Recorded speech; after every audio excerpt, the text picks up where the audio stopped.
What is going on, YouTube? What is going on, guys? What is going on, channel? What is going on? Whatever you guys want to be called, I don't know. I still have yet to think of a good opening line, and I'll eventually think of that. I got a couple good topics. One main real good topic I want to talk about, and I want to talk about this gameplay first. It's a team scrim with the team I've been running with. I've been running with Yoshi, and before you guys say anything about it, I don't give a shit about what he's done in his past, anything about that. Yoshi is a talented player. He's a 13-year-old kid. He made a mistake, whatever. It don't matter. So I don't want to see any hate in the comments below if you know anything about him or if you know about it. And if you don't know about it, you don't need to know about it. It's nothing. He's a 13-year-old kid. He made a mistake, and he's really talented. He's gonna he's gonna be a good player. And that's whether I team with him or not. But I've been running with him. I've been running with a kid named Tritons who was on Fierce. He's an absolute beast, man. I'm really impressed with him, and I've been running with another kid named Saken, who is kind of like on the underground. A lot of people might not know him. He's got some raw talent. He needs to work on some things, but I'm sure he'll get there as long as he learns how to listen. If he learns how to listen, he'll be fine. But in this gameplay, I believe I go like 47 and 22 or something. I don't know. This is a scrim against Silly's team. Silly is a former pro, and there's a couple other players on there that are pretty good, with Cino, Geo, and then for those of you guys who watched the pro draft, Shills, he was on, I forget whose team he was on. I want to say Crumps, but they had a pretty solid squad. I think we beat them 4-2 map count when we were playing on their host, so it was 3-bar the entire time.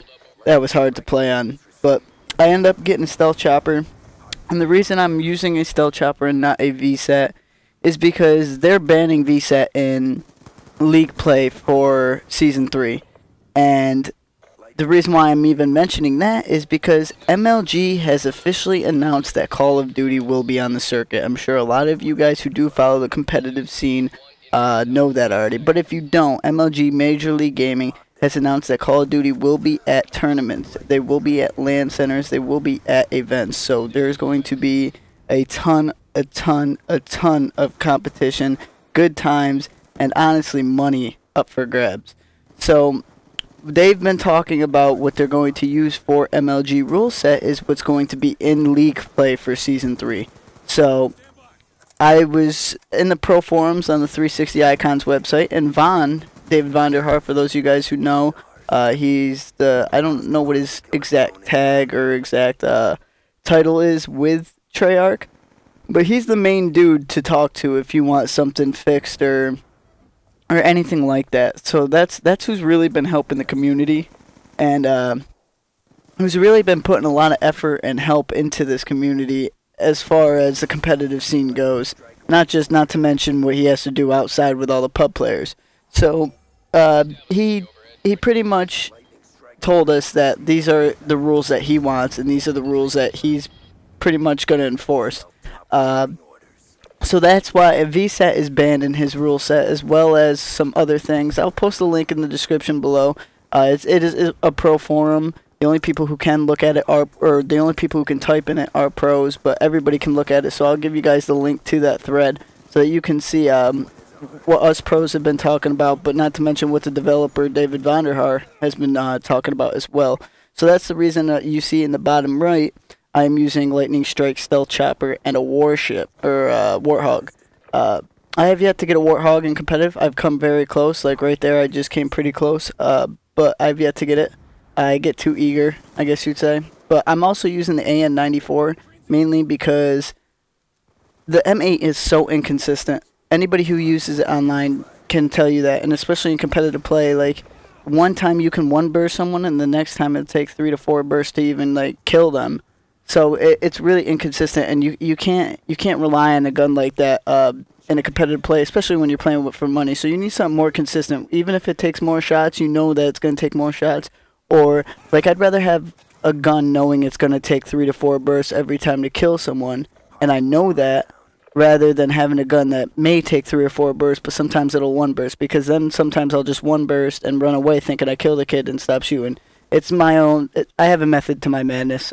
It's all personal preference, but as you can see, I'm pretty much going in on this. But enough about the gameplay. MLG Dallas, I cannot wait. It is going to be held March 15th through the 17th. I believe the other games are going to be StarCraft, League of Legends, and I don't believe there's any fighting games. I'm not sure if there's any other computer games either, but it is going to be sick. They're hosting an online qualifier.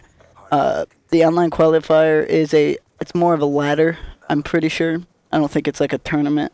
I think it's a ladder then based off of seeds, whatever the ladder finishes, like Team Ladder on GB. If you guys play Team Ladder, you get to a certain standpoint, and say you finish the ladder at number 2, and then when playoffs start, you'll be the number 2 seed. So that's pretty much how it's going to be, I'm thinking, for the online qualifier. And what they're going to do is, come Dallas time, the top 12 teams are automatically top 16, and they're seeded based off of what they finished in this online qualifier. And the reason why there's only 12 teams rather than 16 is because there's going to be an open bracket. And an open bracket is pretty much all the amateur teams, and what they do is they're going to fight through the open bracket to get into that point to be like, hey, I can compete with the top 16 now and play for the money. So pretty much when you go through open bracket, you play all these other AM teams, and you'll probably play 6 matches before 6 or 5 or 4, I don't know how many it is, but you'll play a bunch of matches before any of the top 6 or top 12 teams even play one. So like all Friday, the open bracket will be playing, and if you win out, you'll be up there. If you end up losing one, I'm pretty sure you're out, or you go into losers. I'm not exactly sure how it works, but anyways, if you do know how it is, feel free to post in the comments below. But the top 12 teams from the online qualifier will automatically be in the championship bracket for MLG Dallas. So that's going to be huge, huge, huge for anybody who does finish in that top 12. It's going to be really interesting to see how this goes. I know that MLG, I'm hoping that Dallas has a huge turnout, and if Dallas doesn't, I'm sure the next event will.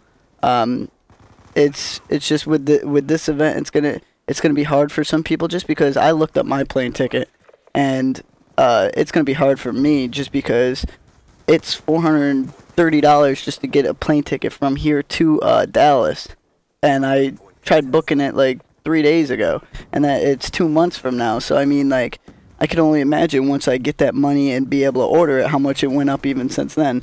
Not to mention a hotel, not to mention food to pay for, team pass, if your team wants to get jerseys, any spending money you want to bring, whether you want to buy something at the event. Like, it's a lot of money. It's definitely a lot of money, but that just shows how committed a lot of these players are to doing this, and it just shows how much of a support that we give to these tournaments and give to our community. And you gotta give a round of applause. I mean, but then again, if we're gonna start complaining about this, we might as well say Halo, like, go ahead, you can have your spot back. Halo will not be on the circuit. That's another reason we are on the circuit. They have been removed, and a lot of players are switching over from Halo to COD to play in the MLG season. But with that being said, with this online qualifier and MLG being a COD tournament now, I can't wait to see how this online qualifier is going to fare. Okay, so it's going to happen. A lot of teams are going to stick together, and a lot of teams are going to play well. But I can't wait to see what teams start to struggle and decide, you know what, let's make a roster change right before the event. Usually, if you guys want to see something entertainment-wise or see a lot of things that's crazy, about a week or 2 before the event, start paying attention to some of the free agents and the teams that are starting to play bad. Because right then and there, people are trying to pick up last-minute forwards, last-minute teammates to be like, you know what, let's get this going, because I don't want to fly all the way to Dallas, spend all this money, spend all this time, take off work, go to Dallas, and then get shit on. So just keep an eye out on that. As of right now, I do not have a team for Dallas. I am running with these guys, and honestly, we've been doing well. We played pretty well against Obey. We played Dare. And we played really well against them. We played against a couple good teams. The only thing that we need to do is we need to work on communication. We need to work on not complaining. And I think if we can do that, and if we can work on listening to, not so much me, but listening to some advice that other players are giving them, I think we'll be good, and I think I will end up teaming with these guys. But as of right now, I am only running with these guys, but I am keeping my offers open and options open. I hope you guys like this. Please like this video, share it, subscribe, do whatever you have to do. I appreciate it. Peace.